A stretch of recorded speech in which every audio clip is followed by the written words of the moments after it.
Hi, this is Misha, and I've started kind of doing these kind of thinking experiments, questioning videos, looking at conspiracies, what's true, what's potentially true, and frankly, what's bullshit. And I thought I would talk about fine-tuning your bullshit sensor. Because I think a lot of very sincere, very intelligent people maybe just need to take a step back, because we all get caught up in things. We absolutely all do.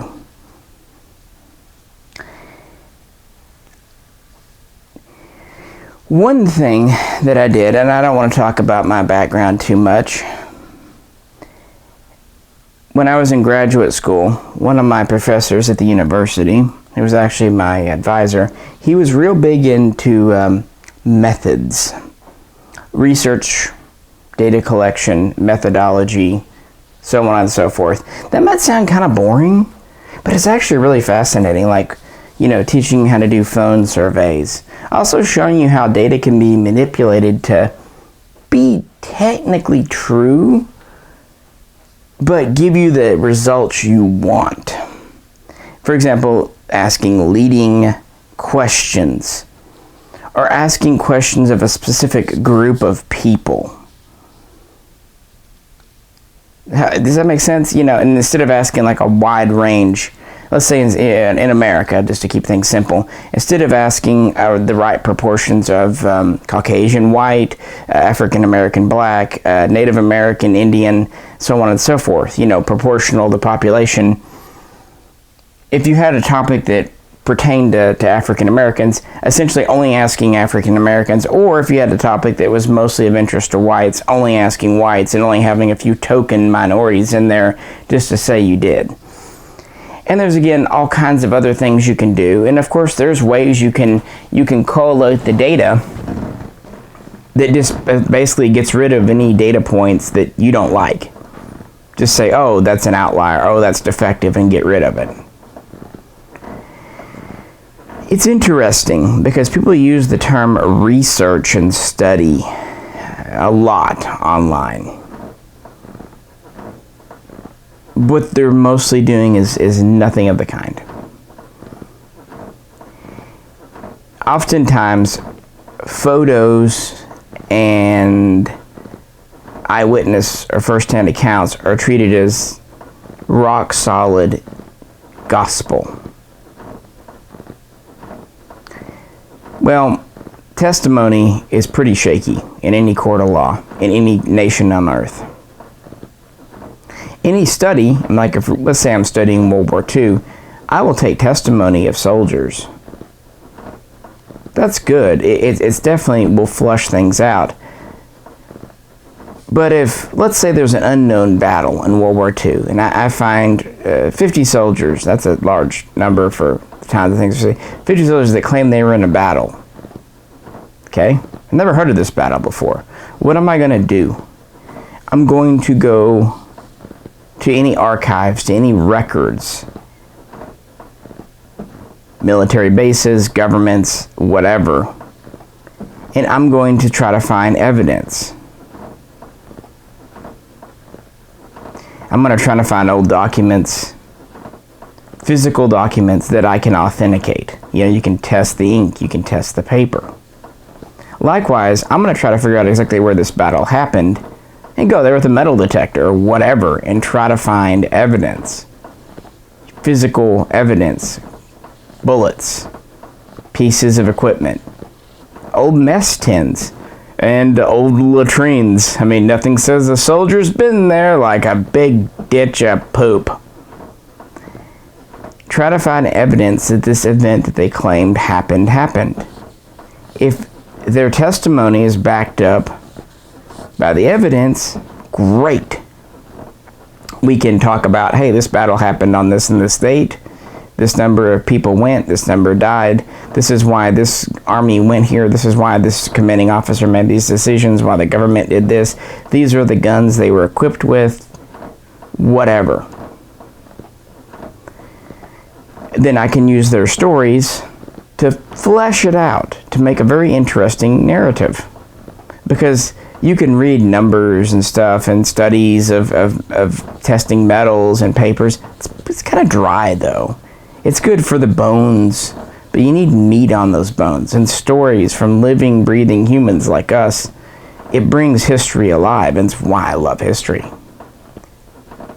On the other hand, if I were to hear these stories from people about this battle, and I went to government archives, and I went to old military bases, and I tried to find old generals who were known to be in service at the time, and I asked them, and I found little to nothing there. And I tried to find where this battle allegedly took place, and I found little to nothing there. Or maybe I found 5 bullets in the ground, or 1 tank tread. You know, just, it's something, but it's not much. I have to question what these soldiers told me, because the physical evidence doesn't back it up. And while I can test paper, I can test metal found there for age and other properties, look for maker's marks and things, what can I really do with human testimony? I mean, most people aren't going to tie them up to a lie detector. Even if they did, we know that lie detectors are not foolproof. Either way. How do you verify what someone's telling you? Unfortunately, people get old and their memories aren't as sharp, or they go senile. Unfortunately, other people may be the nicest, most honest people in the world, but they might be suffering from a mental disorder that's not diagnosed and just need help. We don't know. The only way to know what they told us is really true is physical evidence. And the more fantastic the claim, it doesn't mean it's wrong. If someone tells me I was abducted by aliens, I don't immediately think nut job. I think, oh really? Tell me more. And that's a sincere thought in my head.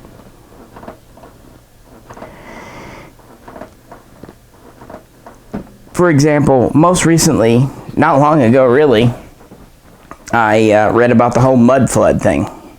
Before that, the flat earth was kind of my thing that I discovered a few years ago. I was like, huh, okay.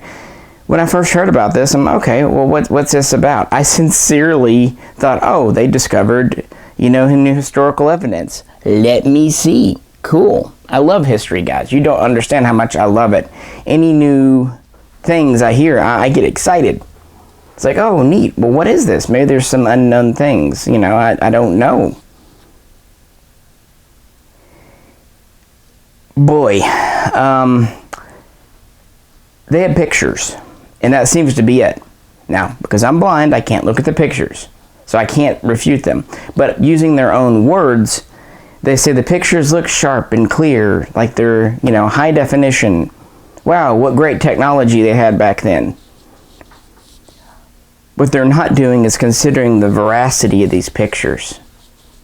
Just because a website or an individual said this picture came from here and is of that, can you take it at the word? If a picture looks like it's from the 21st century from a digital camera, what's more likely?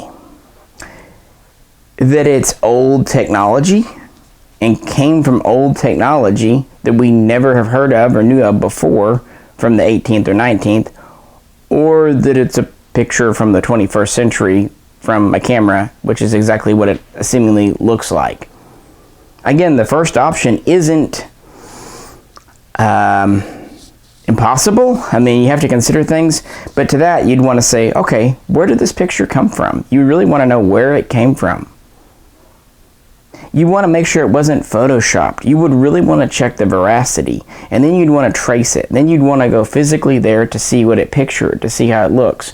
And then you would want to find this ancient camera that allegedly took the picture.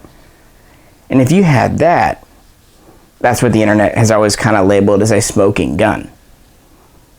Failing that, though, Occam's razor says that if the picture looks too good to be old, it's probably too good to be old. It's probably modern.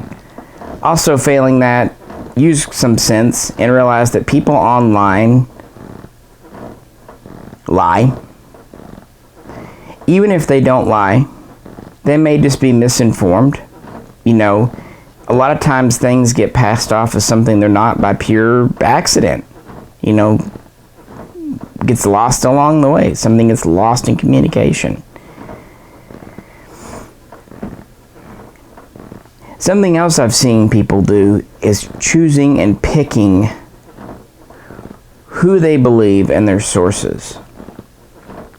They'll say things to the effect of, oh, you can't trust what comes from the government. Okay, fair enough. I'm pretty skeptical about government myself. Okay, if you read it on Wikipedia, that's just mainstream. Agreed, Wikipedia is not 100% credible source because it's not verified. Anyone can edit it, at least on most articles. But I will say this, usually it gets the basic details right, because if it doesn't, someone can go in and change it. But still, agreed, Wikipedia is not rock solid. It's not great proof. You definitely want it to try to test its validity. Then they say you can't trust the news. And sadly, I can understand their point of view. Everyone seems to have an agenda, be it Fox, CNN, MSNBC, Huffington Post, Al Jazeera. Trust me, and this is what cracks me up. It seems like some Americans are just realizing about Russia. People think that things from like RT, Russia Today, are just like the best thing. Trust me, in Russia, RT is their Fox or their CNN. It is a known kind of it's a mouthpiece for the Putin government. Let's just put it like that. It has its own agenda for sure. So okay, fair. But then again, there is a certain level that news is held to. Certainly more than Wikipedia, which is certainly more than government. So we're getting a little better, but they don't want to, you know, if that happens, if one of these sources, if Wikipedia or even the government or the news supports their case, let's say one of them said the mud flood happened or the earth is really flat, they'll say, oh look, now they'll say it and they'll use it as a source. But if it says something that contradicts their theory, then they can't believe. They can't be trusted. They're not real, or they're operating, they're controlled by the mysterious them. Beyond that, researchers, individuals who went to school, went to college, earned PhDs.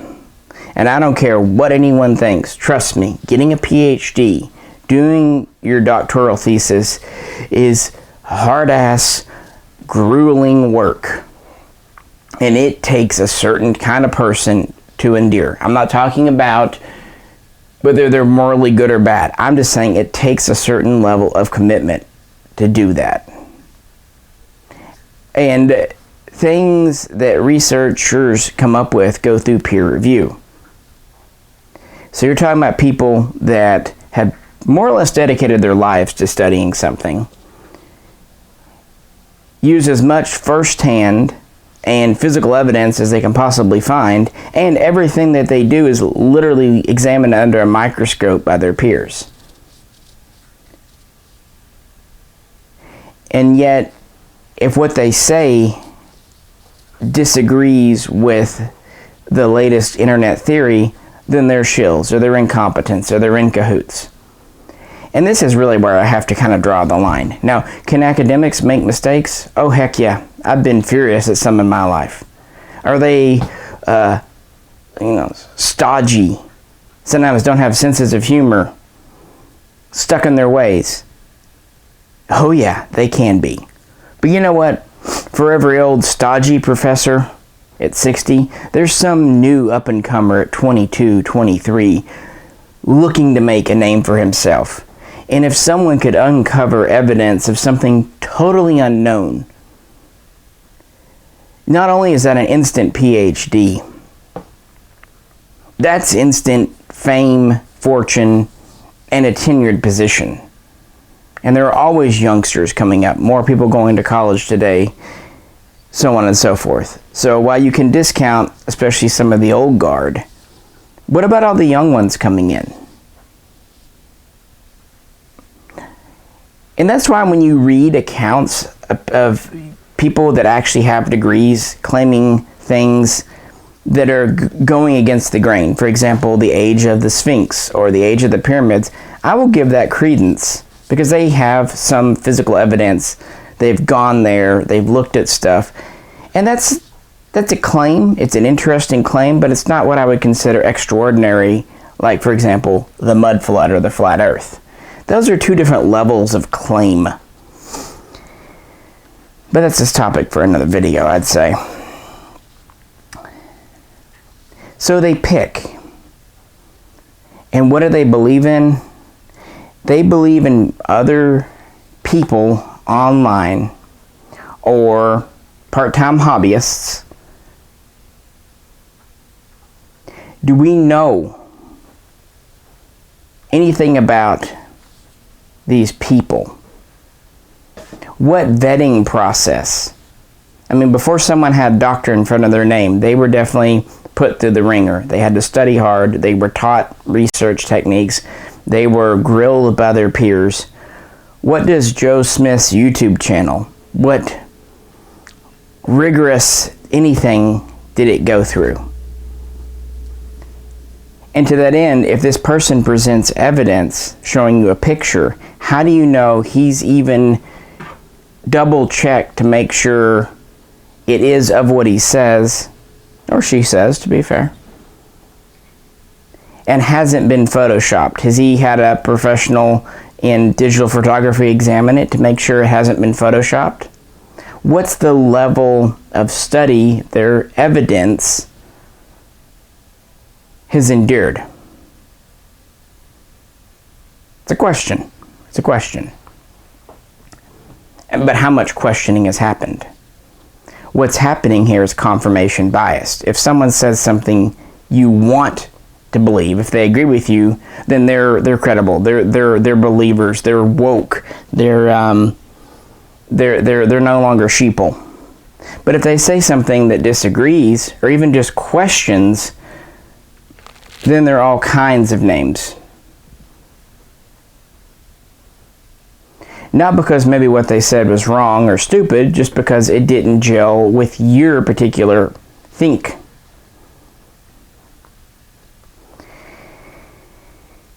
When you're doing research, when you have a thesis, let's say I think cats love fish. It's their favorite food. That's my thesis.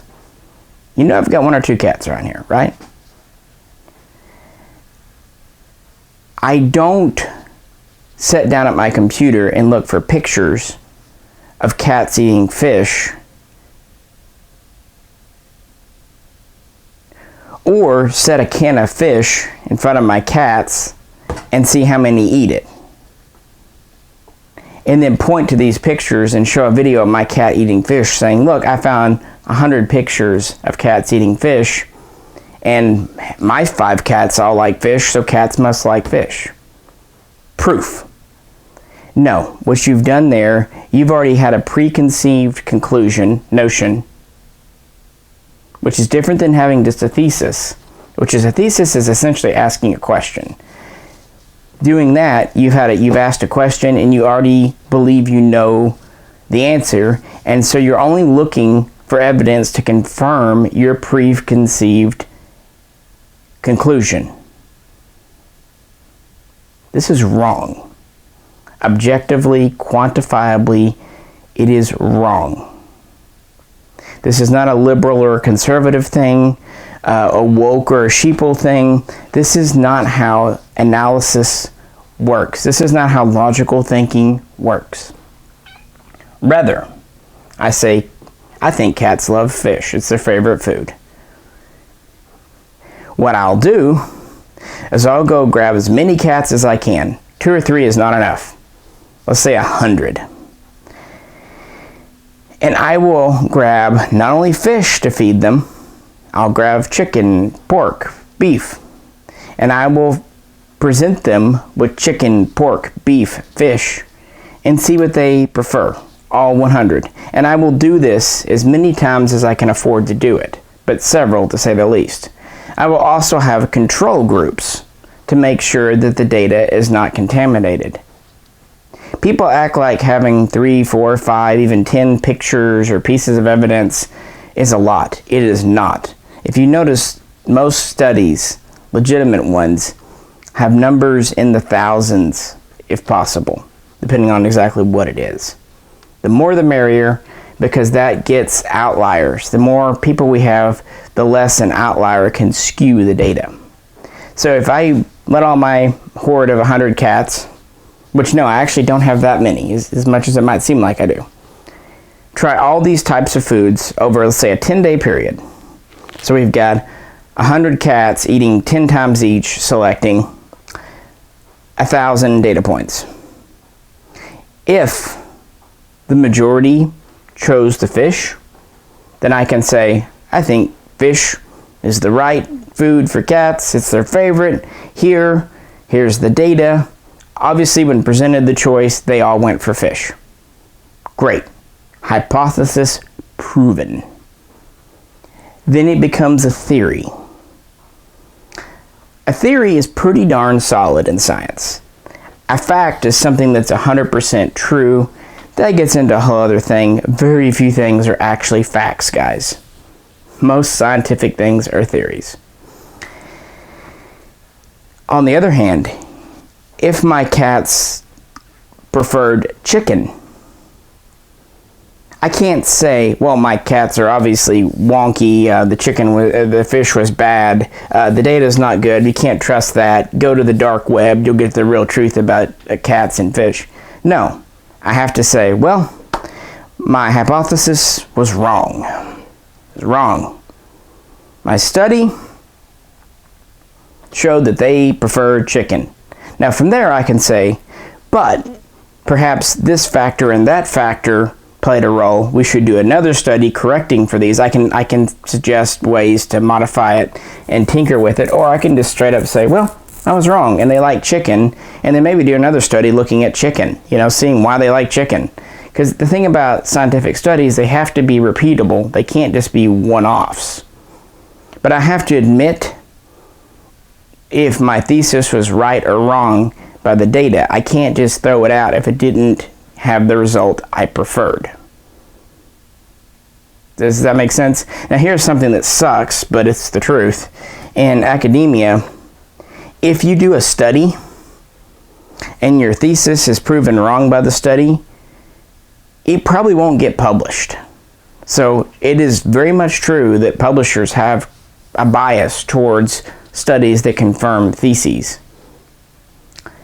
But that's the kind of the politics of academia. Hope that makes a little sense. Again, I'm simplifying it down. Plus, I think I'm getting hungry. Anyone want to go for fish? Fish sounds good tonight. It's also Friday when I'm recording this. So, any Catholics out there? Let's go have some fish. Anyone else? Let's do it. I just wanted to talk about data analysis. And this is has nothing to do with the outcome. But if you look at a lot of this evidence and a lot of these presenters under that microscope, you'll kind of be where I'm at. It's kind of a lot of circumstantial stuff that hasn't been rigorously examined or tested, unfortunately. And there we are. For people like myself, and hopefully you, that are just interested in knowing the truth and in learning new things, it is what it is. It may be disappointing if I research this theory, and really it's a hypothesis. We shouldn't even be calling these conspiracy theories, or more just conspiracy hypothesis. Yeah, if it's kind of doesn't look to have much weight, it's a little disappointing. Like, well, then you can go, well, now I know. If it has weight, you can keep going into it. I mean, I'm with you there. Sometimes when I find something that seems really interesting and cool, and then I dig and I just can't find much to back it up, I'm kind of disappointed. But just because I'm disappointed doesn't mean I'm just going to throw it out and go, well, that's not right because this person, that person, this, and I'm just going to choose to believe it. You can believe whatever you want. Just know at that point, you've crossed from any kind of scientific objective study and you're entering the realm of faith and mythology. And if you have faith, that's fine. You can have faith in all kinds of things. Just understand that it's not objectively proven true or a fact. Well, I believe that's enough for this one. Appreciate you tuning in. Feel free to, as always, to comment below. Again, this is just questions. I present no answers because, frankly, I don't know. I don't have answers.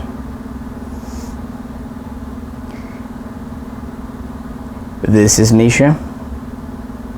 You have yourself a good weekend, and I will catch you very soon. Next time.